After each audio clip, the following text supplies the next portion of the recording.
ఓం నమః శివాయ. ఓం నమో నారాయణాయ. నరదృష్టి నివారణ కాల భైరవాయ నమో నమః. హరి ఓం.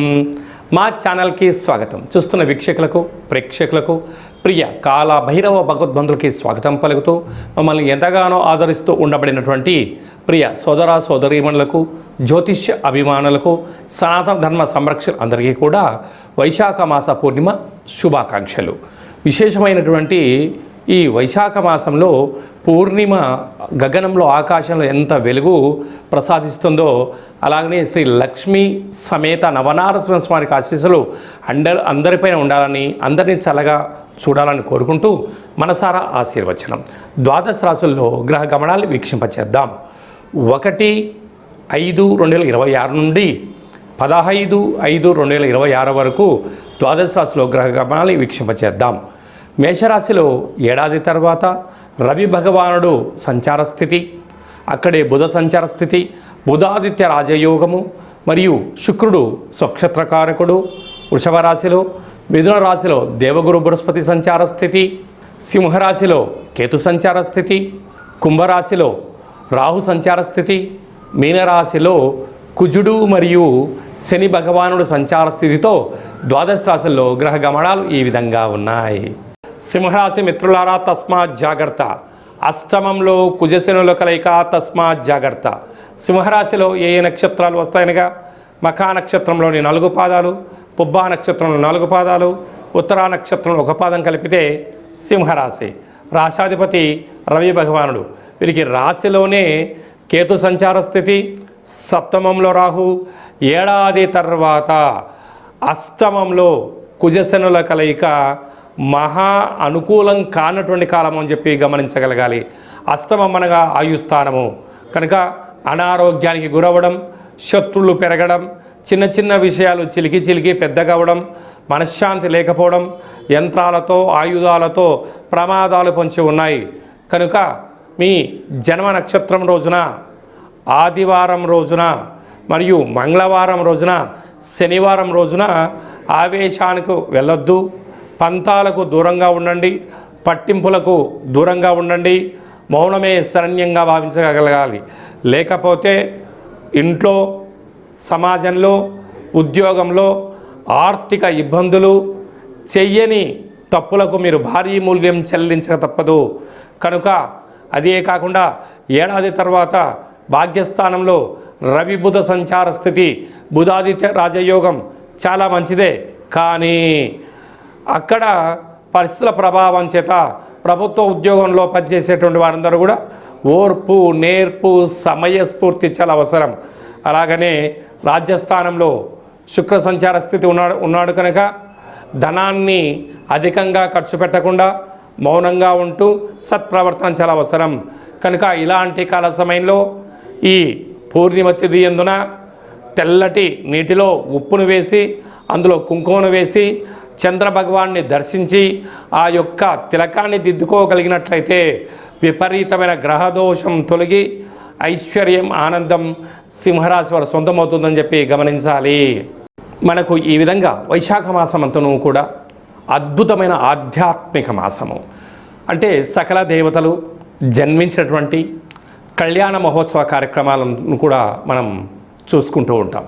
కనుక ఈ వైశాఖ మాసంలో పూర్ణిమకు తిథి రోజు ఒక్కరోజు ముందర మనకు లక్ష్మీ నవనారసింహ స్వామి యొక్క జయంతి మహోత్సవ కార్యక్రమాలు కూడా జరుగుతున్నాయి. కనుక మనమందరము కూడా స్వామివారి కళ్యాణంలో పాల్గొన్న తదనంతరము ఈ పూర్ణిమ తిథి యందున తప్పకుండా రాత్రిపూట ఒక వెడల్పాటి పాత్రలో నీటిలో విభూదిని వేస్తే తెల్లగా కనపడుతుంది. అందులో నుంచి చంద్రుని దర్శించగలిగినట్లయితే ఆ చంద్రుని చూస్తూ మీ కోరికలు కోరుకొని ఈ యొక్క సంపూర్ణమైనటువంటి చంద్రుడి దర్శనం చేసినటువంటి ఈ యొక్క క్షీరసాగరంతో సమానమైనటువంటి ఈ యొక్క విభూది జలాలను తలపైన చల్లుకున్నట్లయితే, తదనంతరం ఒక మామిడి వృక్షానికి పోసినట్లయితే అఖండమైన అష్ట కష్టాలు తొలగిపోయి అష్టైశ్వర్య ప్రాప్తి కలుగుతుందని చెప్పి గమనించాలి. మనము ముఖ్యమైన పండగల గురించి క్లుప్తంగా, సవివరంగా, సంపూర్ణంగా తెలుసుకుందాం. 1వ తారీఖు మే నెల 2026 సంవత్సరము వైశాఖ మాస పూర్ణిమ స్వాతి నక్షత్రంతో కూడుకున్న పూర్ణిమ సందర్భంగా సంపూర్ణమైనటువంటి లక్ష్మీదేవి కటాక్షం కోసం చేసేటువంటి పూజా కార్యక్రమం ఏ పూజ చేసినా, ఎందుకనగా లక్ష్మీదేవి క్షీరసాగర మదనంలో మనకు ఉద్భవించిందని మనకు వేదాలు చెప్తున్నాయి. కనుక ఆ రోజు ఉప్పును పూజ చేసి ఆ ఉప్పును ప్రవహించే నీటిలో వేసిన, లేకుంటే ఇంట్లో నైరుతి మూలలో ఉంచినట్టయితే లక్ష్మీదేవి కటాక్షం అపారంగా కలుగుతుందని చెప్పి కూడా గమనించాలి. 10వ తారీఖున వైశాఖ మాస బహుళాష్టమి కాళాష్టమి కనుక కాళాష్టమి సందర్భంగా గృహంలో కాళభైరవ స్వామి స్మరణ, ధ్యానము, దీపం వలన సకల అష్ట కష్టాలు కూడా తొలగిపోతాయి. 12వ తారీఖున హనుమాన్ జయంతి కనుక మనకు రామతత్వానికి, భక్తి తత్వానికి హనుమంతుడు స్వామివారే. కనుక ఆ రోజు హనుమంతుల స్వామివారికి తమలపాకుల పైన శ్రీరామ శ్రీరామ అని రాసి 100 ఆకుల పైన సింధూరంతో రాసి ఆయనకు మాలను సమర్పించినట్టయితే సకల భూత ప్రేత పిచాచ సకల శనిగ్రహ దోషాలు సంపూర్ణంగా తొలగిపోతాయని చెప్పి గమనించాలి. అలాగనే మీ వ్యక్తిగత జాతకం తెలుసుకోవాలనుకుంటున్నారా? మీ యొక్క పేరు, పుట్టినటువంటి తేదీ, నెల, సంవత్సరం, పుట్టిన సమయం రాసి వాట్సాప్ ద్వారా పంపించగలరు.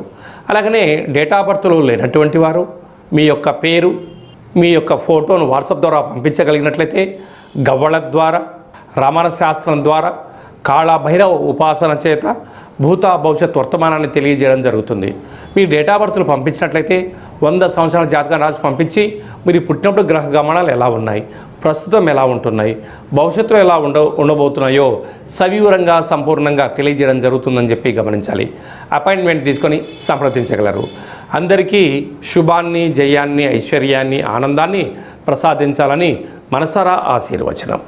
శతమానం భవతి శతాయు పురుష సతేంద్రియ ఆయుష్యేవేంద్రియే ప్రతిష్టతి ధనం ధాన్యం బహుపుత్రలాభం శత సంవత్సరం దీర్ఘమాయు సర్వే జనా సుఖినో భవంతు లోకా సమస్తా సుఖినో భవంతు సర్వం కాళభైరవ దేవతార్పణమస్తు. హరి ఓం. ఈ వీడియో మీకు నచ్చినట్టయితే మా ఛానల్ని సబ్స్క్రైబ్ చేసుకోండి, లైక్ చేయండి.